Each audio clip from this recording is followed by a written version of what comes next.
ગોધરા તાલુકા પંચાયતમાં ગંભીર બેદરકારી સામે આવી। તાલુકા પંચાયતની કચેરીમાં ફાયર સેફટીના ઉપકરણો ધૂળ ખાઈ રહ્યા હોવાનું સામે આવ્યું। રિફિલિંગ ડેટ પૂર્ણ થયાને 3 મહિના જેટલો સમય વીતી ગયો હોવા છતાં પણ ફાયર ઉપકરણો રિફિલિંગ કરવામાં નથી આવ્યા।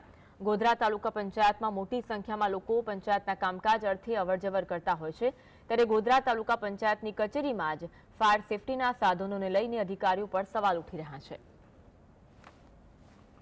રાજકોટના અગ્નિકાંડ બાદ જે રીતે ફાયર વિભાગ દ્વારા ફાયર સેફટીને લઈને મોટી મોટી વાતો કરવામાં આવે છે, ત્યારે આપણે ગોધરા તાલુકા પંચાયત કચેરીમાં ઉપસ્થિત છે।